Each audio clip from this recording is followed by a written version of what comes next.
Welcome back again to the Literacy Based Learning Podcast.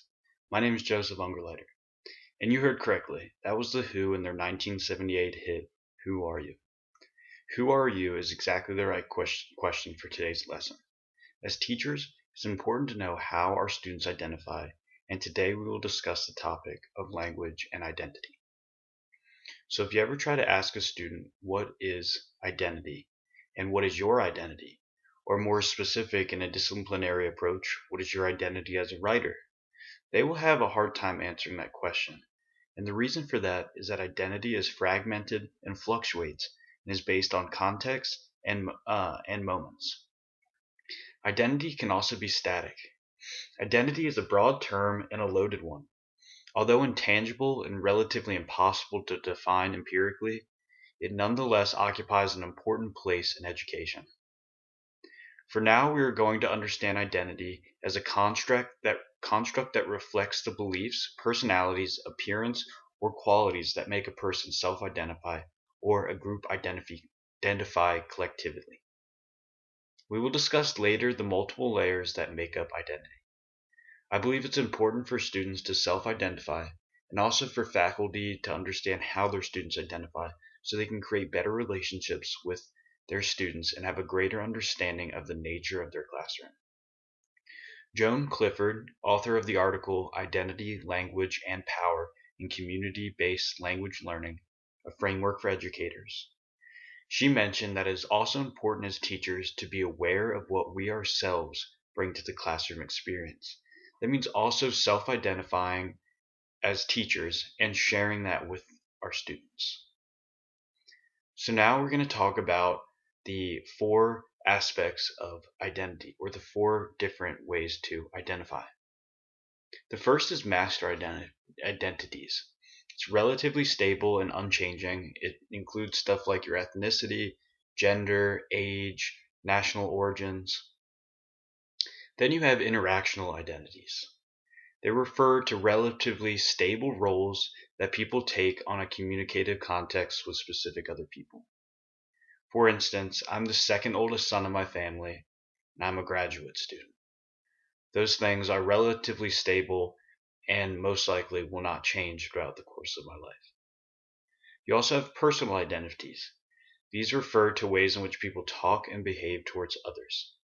So it could be you're a hothead or honest or reasonable or someone who is snooty or thinks very highly of themselves. It's often labels placed on individuals by others, but it's also a good thing to personally reflect on your personal identities.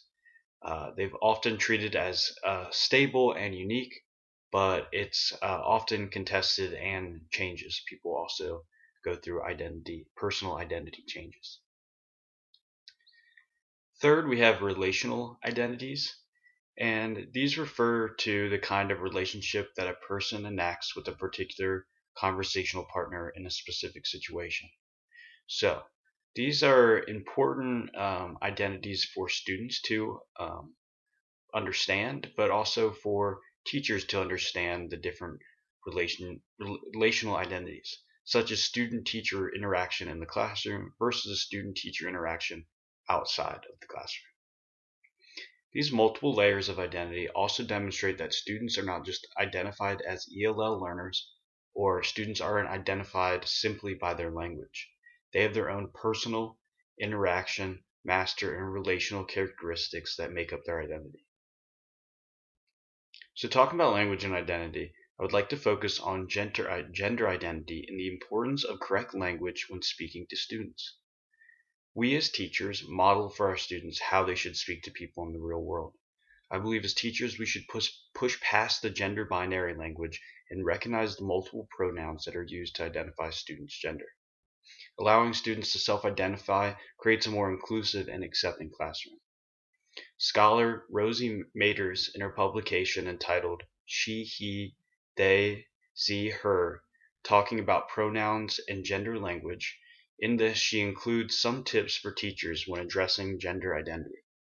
These tips include: allow students to self-identify and name pronouns they prefer while you do the same. You should also be transparent with your students, but this is also best done privately. So you also need to know what they want the class to know. Do not disclose the identities without the student's consent. It's also important that you acknowledge when you have made a mistake about someone's pronouns and correct yourself. This is just making sure that it is normal to, one, make mistakes, but it's also normal to be talking about gender identity in class. Always use someone's preferred pronouns, even if they are not around. And incorporate gender nonconforming voices in the classroom and explain the relevance in doing so. So, for example, saying y'all or you all or students rather than saying you guys and gendering that. So, thank you for watching, and tune into tomorrow's podcast.